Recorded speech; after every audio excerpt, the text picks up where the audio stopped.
Welcome to the Essence of Liberty podcast. This is the Horsemanship podcast where we discuss all things liberty to help you understand, connect, communicate, and play with your horse in a gentle, subtle, and force-free way. We'll get a bit nerdy about equine psychology and learning theory to understand the science behind it all. And we'll also dive into how to motivate your horse, ways to strengthen your relationship, solving those common problems, and how to use liberty as a way to build your horse up physically, mentally, and emotionally, all in half an hour or less. I'm Dr. Nadine Lindblom, former equine veterinarian, and I'd like to invite you to join me on this journey as a student of the horse.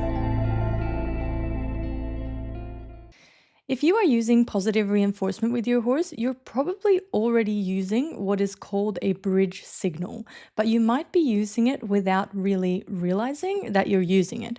And the bridge signal is one of the most important concepts to understand when you are using positive reinforcement. So I wanted to take this episode to talk about how it works, how you may be using it accidentally, and how to use it effectively. So imagine this. Imagine that you are working at your job and you've been putting extra effort and extra time into the work that you've been doing. And at the end of the week, your boss comes up to you and says, "Hey, I've noticed what you have been doing and that you've been working extra hard. So here's a $500 bonus for all the hard work that you've been doing." Now, this is an unexpected reward for you, which means that you're going to get a little bit of a good feeling, or quite a bit of a good feeling, when you get this reward, because you weren't expecting it, and it's a very good thing. And that's also going to motivate you to continue doing what you're doing and working hard, because you might end up getting that reward again in the future. So what has happened in your brain is that when you received that unexpected reward, your brain released a little bit of dopamine. And dopamine is a chemical that makes you feel really good. It's associated with feelings of satisfaction and motivation and just in general, just happy and good feelings. And that has evolved as a learning process in a way that if you do something and you get a reward, you're going to repeat that behavior in the future.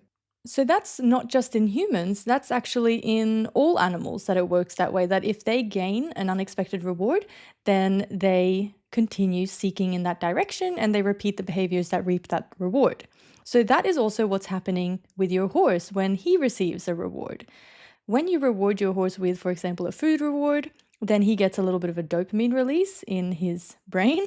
And with enough repetition, he's going to make the association between the behavior and the reward, and he's going to repeat the behavior more and more. However, the difference between humans and horses is the association time. So humans can receive a reward the next day or even a year later or longer, and you will know why you got that reward. Someone can walk up to you today and say, "Hey, 10 years ago, you actually picked up some litter from the street and I noticed that and I wanted to give you this gift card or something so that to reward you for that behavior." You can think back in time. You can think into the past and make that association. Humans are incredible at that. We have very developed brains and this ability to reason and think logically and think about the past and plan for the future. We're absolutely incredible beings at doing those sorts of things. Horses, on the other hand, they have an incredibly short association time, like 2-3 seconds max. And that means that the reward has to happen within that time frame in order for them to make the association between the behavior and the reward. If you go out and give your horse a carrot for something he did yesterday, he's not going to understand that at all. So you need to be very quick between the behavior and the reward in order for the horse to be able to make that association. Now, the quicker you are between giving your horse the reward and the behavior, the quicker your horse is going to make that association. So if you give the reward pretty much at the time of the behavior, then your horse is going to pick up on that pretty quick. If you lag, if you need to get the food reward out of your pocket or you need to walk over to your horse, then there's a fair few seconds between that. And with enough repetition, your horse might start to understand, but it's going to take them longer to make that connection. So that's why we need to make sure that the reward happens at the time of the behavior. And the reward in this case is that release of dopamine, because that's the thing that reinforces the behavior. It's not really the food itself, it's the dopamine that is related because of it. It's possible to give the food reward at the time of the behavior or immediately after the behavior if you are standing in close proximity to your horse. So if you're standing next to your horse and your horse does something, you can quickly reach out and say, here's your food reward for doing that behavior. However, it gets difficult if your horse is at a distance from you, if you aren't quite prepared with a food reward, if you need to reach into your pocket, if your horse is doing something that you want to reward that is in motion, like what if you're rewarding a transition? Or what if you're rewarding your horse for jumping over a jump? By the time your horse has landed from the jump and you have walked up to him, if we're talking about a liberty context. So your horse jumps the jump and then you need to walk up to him to give him the food reward. There's a lot of time that has passed in that space. So how do we get around that? And that is where the bridge signal comes in. The bridge signal acts to bridge the behavior to the reward. So it's a sound, or it can even be a visual cue, but it's most commonly a sound that tells the horse or the animal that the thing you just did in that exact moment is why a food reward is on its way to you. So the bridge signal is associated with the food reward. So when the animal then hears the food reward, when the animal then hears the bridge signal, the sound of the bridge, they understand that a food reward is coming. And what's interesting about this is that when they've done studies on the dopamine levels in the brain, the dopamine release is actually transferred to the sound of the bridge signal because it causes an anticipation of the reward. So, what's cool about that is that you're effectively reinforcing the behavior at the time of the behavior, even though it may take you a little bit of time to actually deliver the food reward. It's really cool. The most common example of a bridge signal is a clicker. And most of you will have heard of clicker training, and that's how the clicker functions. So you click at the moment of the behavior that you're looking for, and then you follow it up with a food reward. And what this does is it brings in a lot of clarity for the horse or the animal. It brings in a lot of consistency, and it also avoids a lot of frustration, because if you're not clear as to why the food reward is coming, your horse may start to become a little bit unsure about why the food reward is being delivered, and he's going to start to try all sorts of things because he's unsure what it is that he's doing that's causing the food reward to come. So the clearer that you can be about why the food reward is coming, the better. And this also stops your horse from sort of seeking your pockets or looking for the food reward without hearing the bridge signal. So your horse only expects a food reward when he has heard the bridge signal. So it eliminates a lot of those pushing and pushing and mugging types of behaviors that can stem from using food rewards. There's a lot of other things that we can do, which we'll talk about in a different podcast, but it's one of the things that can help stop those types of behaviors because the horse knows that the food reward is coming after they have heard the bridge signal. And you will see bridge signals being used in the training of zoo animals, for example. And sometimes they'll use a whistle in place of a clicker. So they'll do a sharp whistle and follow that up with a food reward, which is pretty cool. So the bridge signal doesn't have to be a clicker. It can be any sound that is clear and consistent. So me personally, I'll use a clicker, but I'll also use a sound with my mouth, which is, and that is quite loud and it's clear and my horse can hear it even if they're at a distance from me. And I find that that's really useful because I don't have to worry about always bringing a clicker with me because I'm not going to go anywhere without my mouth. But I don't have to think about holding a separate thing or dropping the clicker or having my finger on the button, ready. Like it's easy. It's just another thing to think about when you're holding the clicker. However, clickers are absolutely fantastic, and I do recommend that you use them if you're just starting to get into this type of training, or if you can't make the sound that I just made clearly and consistently with a lot of confidence. Because if you use a quieter version of that, like or something like that, it's not going to be clear enough for your horse. You want to use something that is really, really clear and also different from any other sounds that you use with your horse.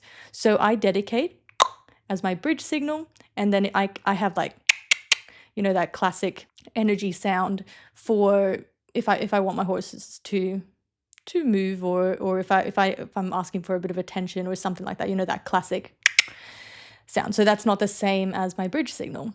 You can also use a word like good or yes, as long as it is loud and clear and a different tone to your normal way of speaking. Like as I'm talking here, I wouldn't use good or yes because that's just going to be too similar to when I'm just talking to my horses in general, because I do that. I talk a lot to them. And if you're going to use a word like that, you want to say good or yes, something that is quite crisp. And you need to, it can't sometimes be yeah and sometimes be yes.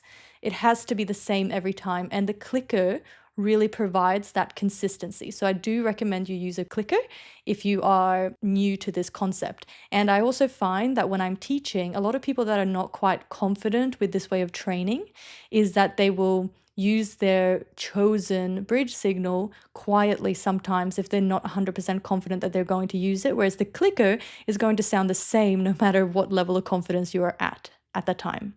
Now, if you already use positive reinforcement in the form of food rewards with your horse, but you don't incorporate a bridge signal, chances are that your horse has chosen a bridge signal for you.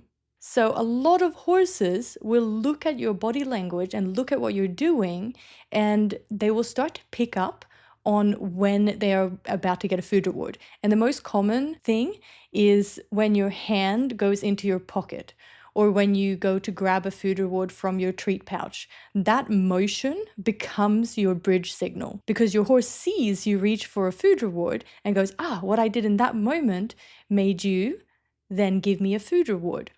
That can become quite a problem because suddenly you can't use your hands very much because your horse just stops and expects a food reward whenever your hand touches anywhere close to the food pouch. It can also create this behavior where as soon as you put your hand into the food pouch or into your pockets, your horse just dives in towards you in anticipation of the reward, causing your horse to want to come towards you all the time for the food reward. And one of the things that we want to make sure that we do when using food rewards is to always bring the food reward to your horse.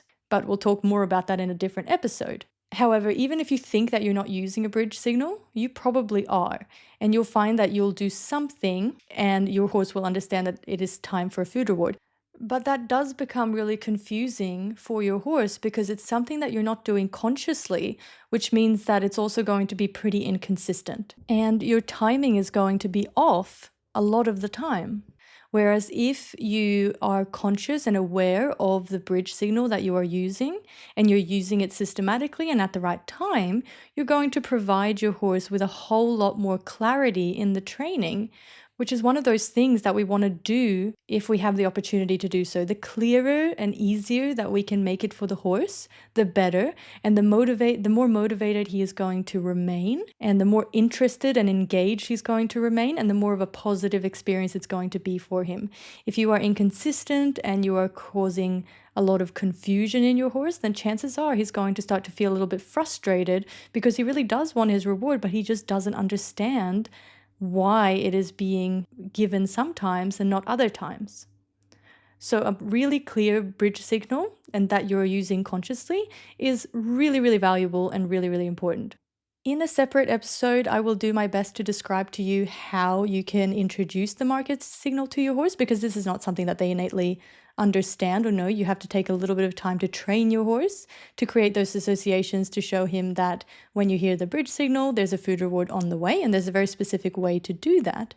Of course, I'm a little bit limited with describing how to do it rather than showing, but in the Essence of Liberty Online Academy, where you can learn all about this stuff from start to finish, there's lots of videos about how to introduce the bridge signal and how to use it very effectively and to provide your horse with that amount of consistency and clarity. But that's all I have for you in this episode. I hope that it has provided you with a little bit of an insight into how the bridge signal works and how you can potentially incorporate it into the training that you already do with your horse. If you're enjoying this podcast, don't forget to hit that subscribe button. And if it's helped you, then chances are that it can help someone else in your circle as well. So don't forget to share it with your friends and your family and on your Instagram story so that it can help more horses and humans around the world. But with that, I will leave you to enjoy the rest of your week. I hope you get some time to spend with your horses, and remember, stay curious, stay compassionate, and keep exploring the possibilities of liberty with your horse. I'll see you in the next one.